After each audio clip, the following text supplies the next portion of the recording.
రాష్ట్రాల్లో క్రిస్మస్ వేడుకలు ఘనంగా జరుగుతున్నాయి. ఉదయం నుంచే ప్రార్థనలు చేసేందుకు క్రైస్తవులు చర్చిలకు వెళ్తున్నారు. క్రిస్మస్ సందర్భంగా విద్యుత్ దీపాలతో చర్చిలను అందంగా తీర్చిదిద్దారు. ప్రార్థనా మందిరాలు కలకలలాడుతూ కనిపిస్తున్నాయి. తెలుగు రాష్ట్రాల్లోని ప్రధాన చర్చిల్లో క్రైస్తవుల సందడి నెలకొంది. బంధువులు స్నేహితులతో ప్రార్థనా మందిరాలు కోలాహలంగా మారాయి. అంతటా యేసు గీతాలాపన వినిపిస్తోంది. వారం రోజుల నుంచే క్రైస్తవుల ఇళ్లతో పాటు చర్చిలను అందంగా అలంకరించారు. మరోవైపు స్టార్స్, క్రిస్మస్ ట్రీస్ తో ప్రతి ఇంట్లో సందడి వాతావరణం నెలకొంది. ఏపీలోని అన్ని చర్చిలు విద్యుత్ కాంతులతో మెరిసిపోతున్నాయి.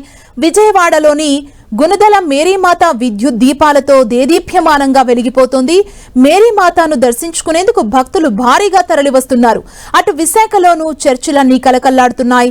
రాత్రి నుంచే ప్రార్థనలు మొదలయ్యాయి. యేసుక్రీస్తు జననం తెలిపేలా ప్రత్యేక సెట్లను ఏర్పాటు చేశారు. యేసు నామస్మరణతో చర్చిలన్నీ మారుమోగాయి. కడప జిల్లాలోని చర్చిలకు పెద్ద సంఖ్యలో భక్తులు వెళ్లారు.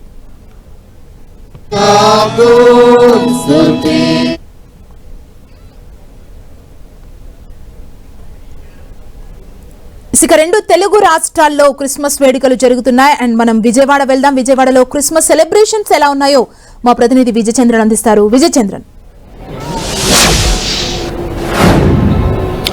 దైవకుమారుడు శకపురుషుడైనటువంటి యేసుక్రీస్తు జన్మదినాన్ని కలర్ఫుల్ గా ఆంధ్రప్రదేశ్ లో క్రైస్తవులందరూ జరుపుకుంటా ఉన్నారు. విద్యుత్ దీపాలంకరణలతో చర్చిస్ దగదగలాడిపోతున్నాయి. క్రైస్తవుల ఇళ్లలో క్రిస్మస్ ట్రీలతో అయితేనేమి, బంధుమిత్రుల కోలాహలంతో అయితేనేమి చాలా సంతోషంగా ఒకరికొకరు క్రిస్మస్ విషెస్ చెప్పుకుంటూ పండుగను జరుపుకుంటున్నారు. ఇప్పుడు మనం విజయవాడలో ఉన్నటువంటి సిఎస్ఐ చర్చిలో మనం ఉన్నాము. ఈ సిఎస్ఐ చర్చిలో అర్లీ మార్నింగ్ సర్వీస్ అయిపోయింది. మరొక సర్వీస్ కోసం కూడాను భక్తులు పెద్ద ఎత్తున రావడం జరుగుతోంది. మరి కాసేపట్లో మరొక సర్వీస్ కూడా ప్రారంభమవుతుంది. ఈ క్రిస్మస్ కు ఇతర ప్రాంతాల నుంచి సొంత ఊర్లకు వచ్చి తమ కుటుంబ సభ్యులతో బంధుమిత్రులతో కలర్ఫుల్ గా సంతోషంగా జరుపుకుంటా ఉంటారు. ఈ క్రిస్మస్ కు సంబంధించి ఏ విధంగా ఈ పండుగను జరుపుకుంటున్నారని చెప్పి జీవ మనోహర్ ఇక్కడ పాస్టర్ గారు ఉన్నారు. వారిని అడిగి తెలుసుకున్న పాస్టర్ గారు ఏ విధంగా పండుగను జరుపుకుంటున్నారు? క్రిస్మస్ దేవుడే మానవుడిగా ఈ లోకానికి వచ్చినటువంటి సందర్భాన్ని పురస్కరించుకొని కుటుంబాలుగా, వ్యక్తులుగా దేవుని నామాన్ని స్తుతిస్తూ, దేవుని నామ మహిమార్థమై దేవుని మందిరంలో ఆరాధన చేస్తూ, క్రిస్మస్ అనగా క్రీస్తు ఆరాధన, క్రీస్తును ఆరాధించేటువంటి గొప్ప ధన్యత దేవుడు వారికి అనుగ్రహింపజేసినందుకు దేవుని స్తుతిస్తా ఉన్నాం. మరి టీవీ9, టీవీ10 టీవీ ద్వారా వీక్షిస్తున్నటువంటి మరి ప్రజలందరికీ క్రిస్మస్ శుభాకాంక్షలు తెలియజేస్తా ఉన్నాం. ఇక్కడ చాలా మంది పిల్లలు కూడాను చాలా సంతోషంగా ఈ పండుగను జరుపుకునేందుకు రావడం జరుగుతుంది. ఈ యొక్క వృద్ధులు సైతము, పెద్దవారు సైతము ఈ పండుగను జరుపుకునేందుకు రావడం జరిగింది. ఇక్కడ ఎలా పండుగ జరుపుకుంటారు? మీ చిన్నతనంలో ఎలా జరుపుకునేవారు, ఇప్పుడు ఎలా జరుపుకుంటున్నారు? మా చిన్నతనంలో రాత్రంతా చర్చిలోనే ఉండేవాళ్ళమండి.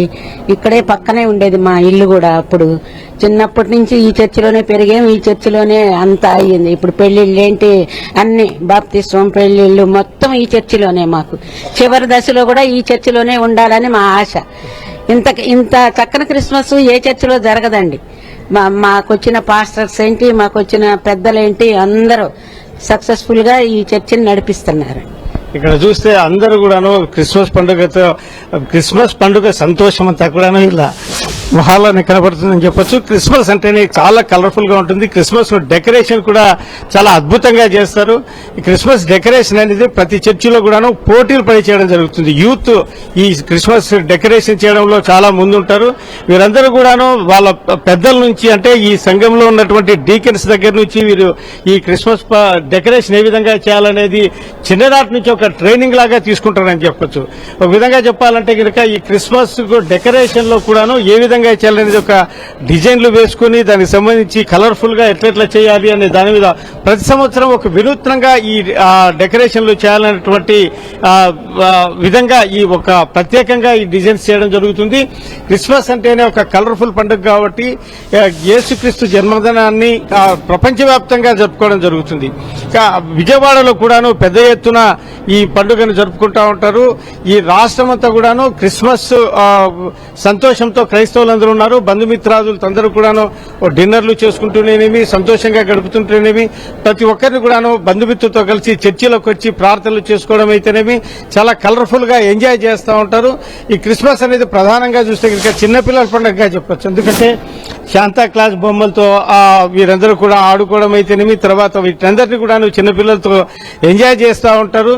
ఈ చిన్నపిల్లల పండుగ ఒక విధంగా చెప్పాలంటే క్రిస్మస్ పండుగను చాలా సంతోషంగా బంధుమిత్రాదులతో సెలబ్రేషన్ చేసుకుంటూ ఉన్నారు.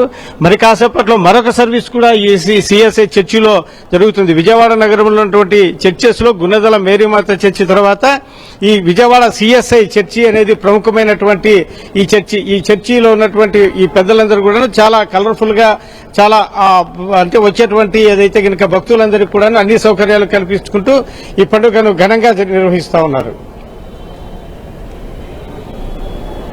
ఓకే.